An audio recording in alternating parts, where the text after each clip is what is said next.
On the far edge of the Scottish Hebrides, amidst jagged cliffs and storm-tossed waves, stands a lonely lighthouse.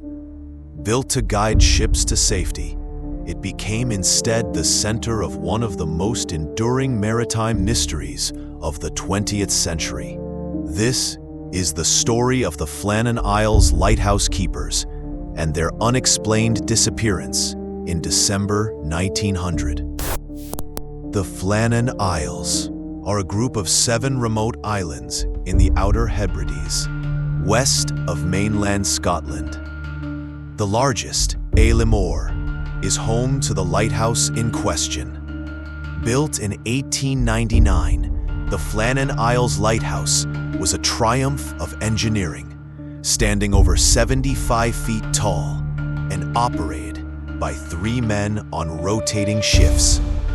Its purpose was simple: shine light into one of the darkest, most dangerous corners of the sea. But in December 1900, something went terribly wrong.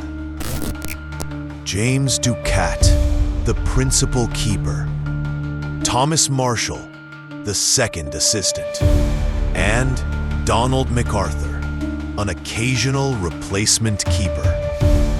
3 experienced men, reliable, steady, not prone to panic.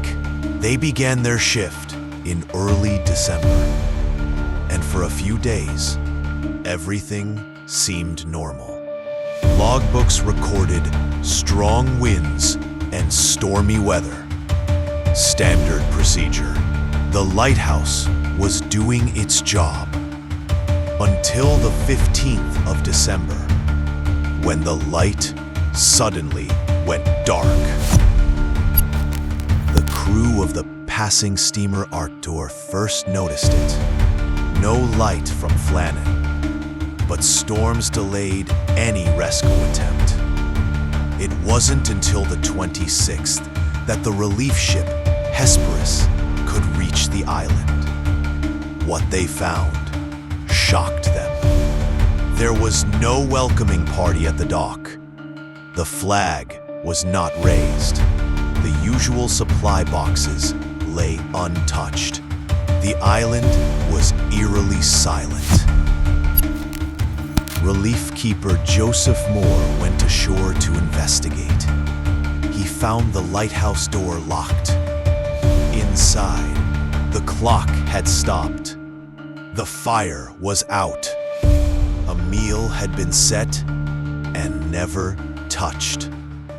One chair was overturned. A canary, the keeper's only pet, sat alone in its cage.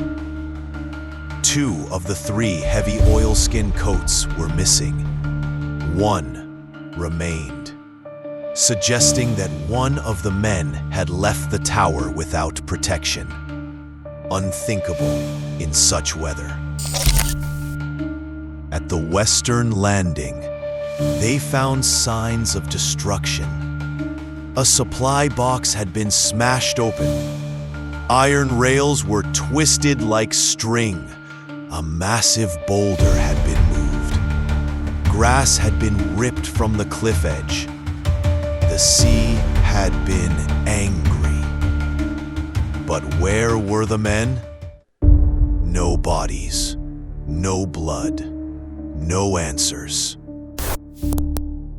The investigation concluded the men had likely been swept away by a rogue wave. They had gone down to secure the landing area during the storm and were caught by the fury of the Atlantic. But many found this explanation unsatisfying. Over the decades, theories flourished. Some believed in foul play, a fight, perhaps murder-suicide. Others blamed madness, brought on by isolation. Some even whispered of sea monsters or alien abduction. Poets romanticized the tale, Writers turned it into folklore. But the truth remains hidden beneath the crashing waves. 3 men, 1 lighthouse, no trace. Over a century later, the mystery of the Flannan Isles continues to haunt sailors, skeptics, and seekers of truth. Perhaps some questions are not meant to be answered. This was Conundrum Quests. Subscribe for more unsolved mysteries. And let us know, what do you believe happened to the men of Flannan Isle?